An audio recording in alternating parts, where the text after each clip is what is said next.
पहा Adani Maharashtra Premier League आणि Adani Women's Maharashtra Premier league.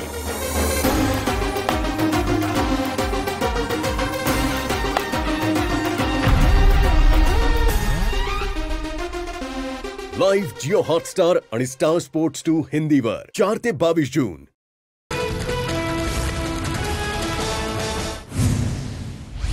Jalinder Supekar यांच्या अडचणीत पुन्हा मोठी वाढ। सुपेकरांनी 500 कोटी मागितले असल्याचा अमरावतीतील कैद्याच्या वकिलाचा मोठा आरोप। 2023 मध्ये अमरावती तुरुंग उपमहानिरीक्षक असताना पैसे मागितल्याचा आरोप।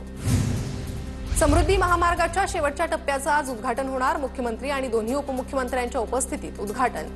76 किलोमीटरचा शेवटचा भाग आजपासून वाहतुकीसाठी खुला करणार। 701 किलोमीटरचा एक्सप्रेसवे पूर्णपणे तयार। ठाकरेंच्या शिवसेनेचे 5 खासदार शिंदेंच्या शिवसेनेच्या संपर्कात असल्याची सूत्रांची माहिती। आउटगोईंग थांबवण्यासाठी ठाकरेंच्या सेनेकडून प्रयत्न सुरू। येत्या पावसाळी अधिवेशनात ठाकरेंच्या सेनेला मोठा धक्का बसण्याची शक्यता। आगामी मनपा निवडणुकीसाठी ठाकरेंच्या शिवसेनेकडून रणनीतीला सुरुवात। 9 जून रोजी मुलुंडच्या कालिदास सभागृहात मेळाव्याचं आयोजन। लढा आपल्या मुंबईच्या माध्यमातून पालिकेच्या प्रचाराला सुरुवात करणार। ठाण्यात भाजपच्या प्रमुख पदाधिकाऱ्यांची उद्या बैठक। प्रदेशाध्यक्ष बावनकुळे रवींद्र चव्हाणांच्या उपस्थितीत बैठक। कोकण पट्ट्यात भाजपकडून स्वबळासाठी चाचपणी होत असल्याची चर्चा। हगवणे मायलेक आणखी अडचणीत। प्रशांत येळवंडेंचा जेसीबी जप्त केला नसल्याचं इंडसइंड बँकेकडून खुलासा। तर जेसीबी ताब्यात घेणाऱ्या 3 तोतया बँक अधिकाऱ्यांना अटक। हिंदी भाषेवरून राज ठाकरेंचे शिक्षण मंत्री दादा भुसेंना पत्र। हिंदी सक्ती नसल्याचा अध्यादेश अजून का नाही? पत्रातून राज ठाकरेंचा सवाल। तर हिंदीची पुस्तकं छापण्यावरून निर्वाणीचा इशारा।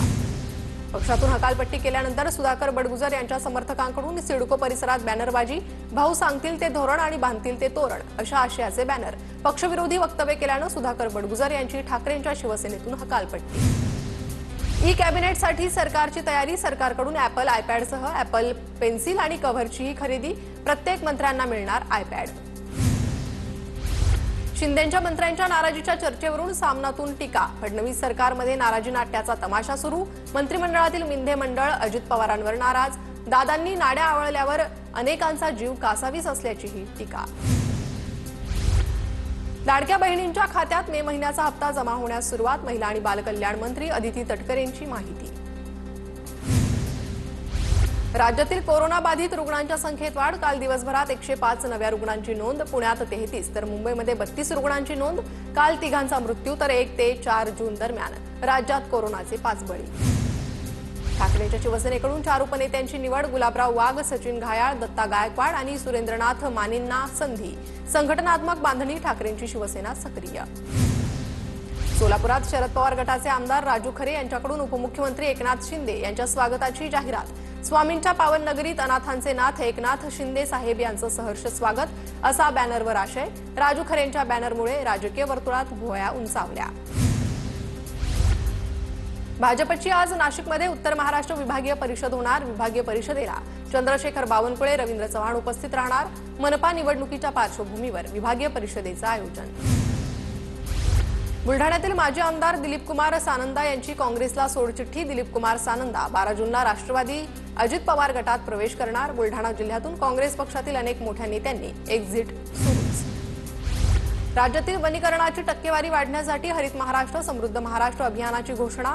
अभियानांतर्गत 10 कोटी वृक्षांची लागवड केली जाणार। मुख्यमंत्री देवेंद्र फडणवीसांची घोषणा। जागतिक पर्यावरण दिनानिमित्त मनसेचे खिळेमुक्त वृक्ष अभियान। दादरच्या माहीम परिसरामध्ये मनसेच्या अभियानाची बॅनरबाजी। अमित ठाकरेंच्या नेतृत्वात मनसेचं खिळेमुक्त वृक्ष अभियान। न्यायाधीशांनी निवृत्तीनंतर सरकारी पदं आणि निवडणुका लढवणं टाळावं। सरकारी पदं स्वीकारल्यामुळे समाजात चुकीचा संदेश जातो। सरन्यायाधीश भूषण गवईंचं मत। सुनीता जामगडेच्या मोबाईलमध्ये 2 संशयित पाकिस्तानी ॲप्स। एनआयए पथकानं प्रकरणाचे तपशील मागितले। एलओसी पार केल्यानंतर सुनीताला एका पाक नागरिकानं लिफ्ट दिल्याची माहिती। कारगिल पोलीस सुनीताची चौकशी करणार। बुलढाण्यात पुन्हा काँग्रेसला मोठा झटका। दिलीप कुमार सानंदांची काँग्रेसला सोडचिठ्ठी। 12 जून अजित पवारांच्या उपस्थितीत राष्ट्रवादीत प्रवेश करणार। ससूनचे वैद्यकीय अधीक्षक डॉक्टर अजय तावरेची रवानगी न्यायालयीन कोठडीत। किडनी प्रत्यारोपण जाळ्यामध्ये तावरेसह आरोपी। पदाचा दुरुपयोग करून बनावट कागदपत्रांच्या आधारे किडनी प्रत्यारोपणाची परवानगी दिल्याचा आरोप। बजरंग दलाच्या आक्षेपानंतर मुनव्वर फारुकीची पर्यावरण दिनानिमित्त आयोजित केलेल्या कार्यक्रमातून माघार. बामला फाउंडेशन आणि बीएमसी कडून आलेल्या कार्यक्रमाचं फिल्मी कलाकारांसह मुनव्वर फारुकीलाही निमंत्रण होतं. शेकडो गुंतवणूकदारांची 91 कोटी रुपयांना फसवणूक करणारा अटकेत. फसवणूक करणाऱ्या पराग शहाला ठाणे पोलिसांच्या आर्थिक अन्वेषण विभागाकडून अटक. अमरावतीच्या मेळघाटमध्ये भूकंपाचे धक्के जाणवले. 3.8 तीव्रतेचा भूकंप झाल्याची प्रशासनाकडून माहिती. रात्री 9:57 भूकंप झाल्याची माहिती. कुंभमेळ्याची तयारी सुरू असताना पुरोहित संघाचे अध्यक्ष बदलले. चंद्रशेखर पंचाक्षरी हे पुरोहित संघाचे नवे अध्यक्ष. मनमानी कारभार चालवत असल्यानं सतीश शुक्लांना पदावरून हटवल्याची माहिती. मुंबई, ठाणे, पालघर, रायगड आणि रत्नागिरीला येलो अलर्ट जारी. आज मुंबईसह ठाणे, पालघरमध्ये मध्यम स्वरूपाच्या पावसाची शक्यता. हवामान विभागाचा अंदाज. नागरिकांना काळजी घेण्याचं प्रशासनाचं आवाहन. मुंबईला पाणीपुरवठा करणाऱ्या धरण क्षेत्रात पावसाची प्रतीक्षा. धरणात केवळ 12.14% पाणीसाठा शिल्लक. 7ही धरणातील पाणीसाठा वेगाने कमी होतोय. दक्षिण मुंबईमध्ये यंदा शतकातील सर्वाधिक पावसाची नोंद. मे महिन्यातच जवळपास 500 मिलीमीटर पाऊस. मुंबई हवामान विभागाकडून आकडेवारी जाहीर. पूररेषेतील बांधकामं हटवण्याचे मुख्यमंत्र्यांचे आदेश. आपत्ती व्यवस्थापनाचा निधी सौम्यीकरण कामासाठी खर्च व्हावा. तसेच पावसानंतर नुकसान झालेले रस्ते, बंधारे, वीज वाहिन्या दुरुस्ती या कामासाठी निधीचा उपयोग करण्याच्या सूचना. राज्यात विजांच्या कडकडाटासह वादळी पावसाचा अंदाज. हवामान विभागाकडून येलो अलर्ट.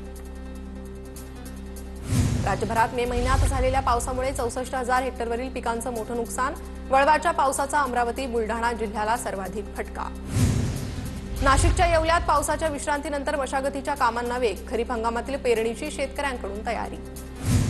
विकसित कृषी संकल्प अभियानाचा वाशिम जिल्ह्याला फायदा. कृषी क्षेत्रातील अद्ययावत तंत्रज्ञानाच्या माहितीमुळे शेतकऱ्यांकडून समाधान व्यक्त. वाशिमच्या मंगरुळपीर तालुक्यातील वनोजामध्ये संत्रा बागांना परदेशी गुंतवणूकदारांची भेट. स्पेन आणि पोर्तुगालमधील गुंतवणूकदारांकडून संत्रा लागवड, शेती व्यवस्थापनाची पाहणी, आधुनिक तंत्रज्ञानाचा वापर करण्यावर मौल्यवान मार्गदर्शन. साताऱ्यातील कराड शहर आणि ग्रामीण पोलीस ठाणे अंतर्गत शांतता समितीची बैठक संपन्न. बकरी ईद सणाच्या पार्श्वभूमीवर चर्चा. कायदा सुव्यवस्था राखून सण शांततेत साजरा करावा. अपर पोलीस अधीक्षक वैशाली पाटील यांचं आवाहन.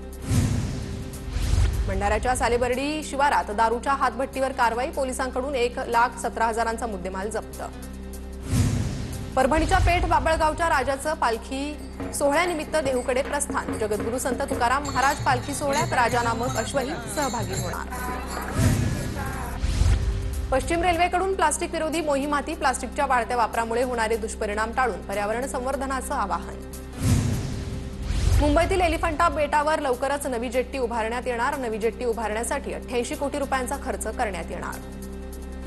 अमोल पोळ सैनिक स्कूल प्रवेश परीक्षेत महाराष्ट्रात प्रथम तर देशभरात 17व्या नंबरवर. अमोल हा साताऱ्याच्या माण तालुक्यातील गोंदवले खुर्दमधील रहिवाशी. शिक्षक नवनाथ देशमुख, सुयोग शिंदेंचं अमोलला मार्गदर्शन. पहा अदानी महाराष्ट्र प्रीमियर लीग आणि Adani Women's Maharashtra Premier league.